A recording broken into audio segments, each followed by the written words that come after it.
Hello, my name is Meena Upadhyaya. I was born and brought up in India. I'm one of 6 children. We were really, the discipline and was absolutely drilled into us. As a child, we had huge sibling rivalry, but we absolutely love each other. I went to a missionary school in Delhi, Queen Mary's School. It was founded in 1914, so it's over 100 years old. It's one of the best schools in Delhi for girls. After finishing my schooling, I joined Miranda House in Delhi at Delhi University.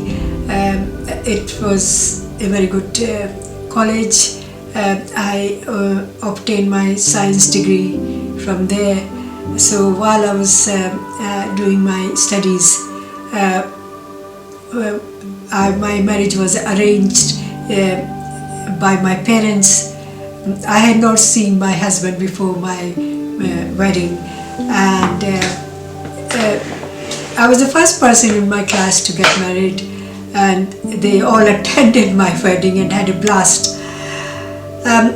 After my marriage, I stayed back to finish my degree, whereas my husband came back and I joined him after completing my exams. I first came to Edinburgh, and it was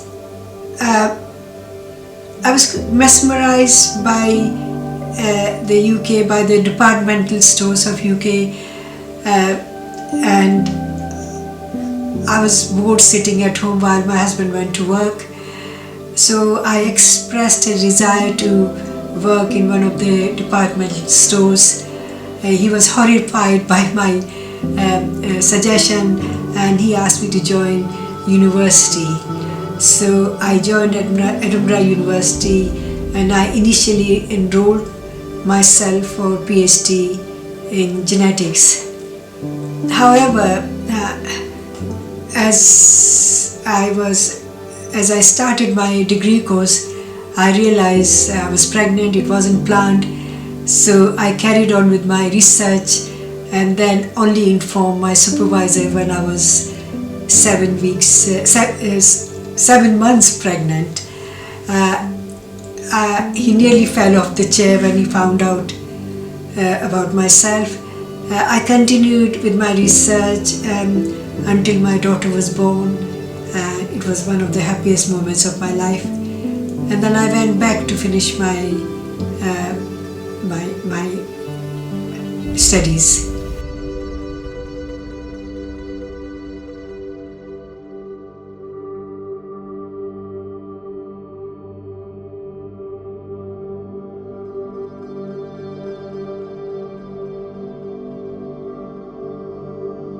While I was finishing my MSc, my husband had been transferred to Cardiff.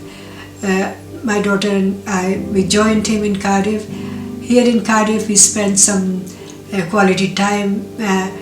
We used to go to Roath Park almost every day, feeding ducks, reading storybooks to her, and it was just wonderful. But then I realized I was not cut out to sit at home. And I started making inquiries what used to be the Welsh National School of Medicine. And when my daughter started school, I was offered a PhD in Department of Obstetrics and Gynecology, researching on male infertility.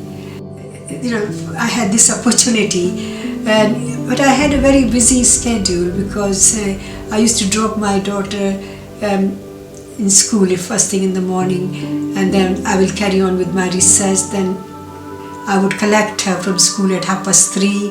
Then we used to spend time watching Blue Peters. I used to do the cooking, and 6 o'clock when my husband would come home, I would go back to work to finish my remaining experiments.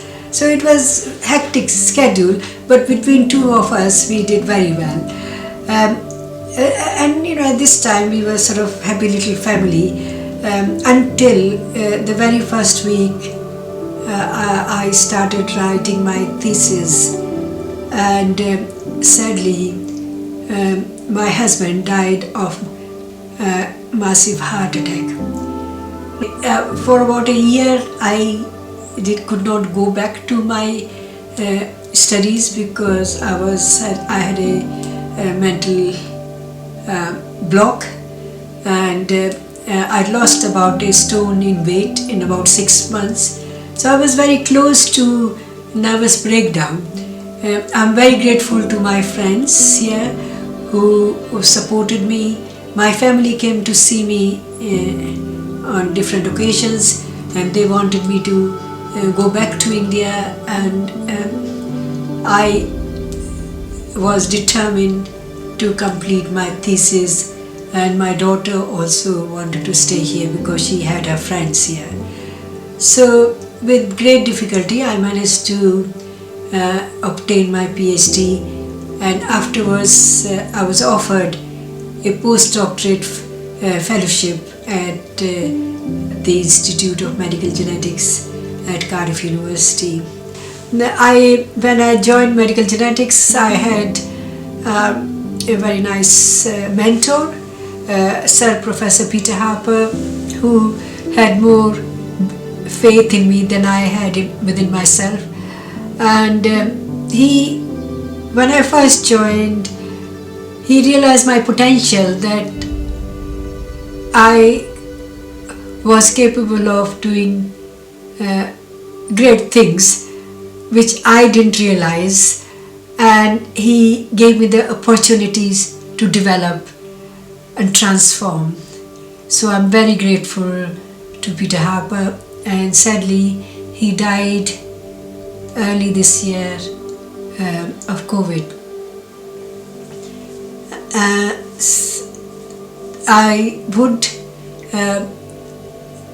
I pay my tribute to him for all the support he's given me in genetics.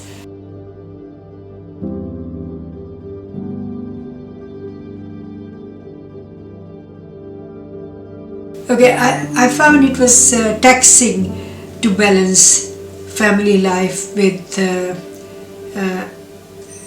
work life, with the professional life. I remember on many occasions I had to travel, and I feel guilty in missing some of the milestone birthdays of my daughter because I had to be away from work. Having said that, I'm very proud of my daughter. She did very well. She qualified as a medical doctor and then went on to do an MBA at the Imperial College and excelled in pharmaceutical research. So moving on from here, I was nominated for the Welsh Woman of the Year Award in 2008. This was organized by the Western Mail.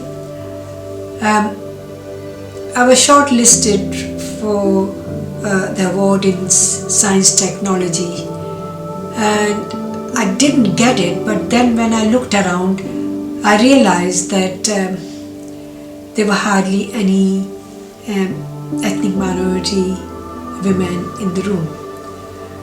At that point I thought, wouldn't it be nice to have our own award ceremony for Asian women? And of course at that time I was very busy with my work, so I slept on it. And 2 years later, in 2010, I got together with like-minded people and I approached Julie Morgan, who was MP at the time, and I discussed my proposal with her and asked her whether this had any mileage, and she asked me to, she's endorsed my ideas and asked me to go ahead with the project. So in 2011 we held our first award ceremony, and at that time our organization was known as Welsh Asian Women Achievement Award, in short WABA. And for the first ceremony we focused on only 6 Asian countries. Then 2 years later we expanded to include 12 Asian countries, and for our third award ceremony we included whole of Asia, and for the fourth award ceremony we decided to embrace all the ethnic minority women for this award ceremony, and that was one of the best decisions I took, and I'm very proud of it, because now as a result of these awards we have identified about 100 winners who are just amazing women, and they never fail to inspire me.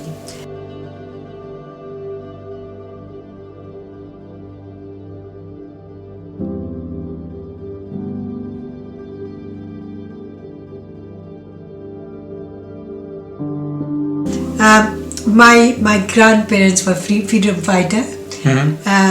They went to prison number of times along with Mahatma Gandhi, and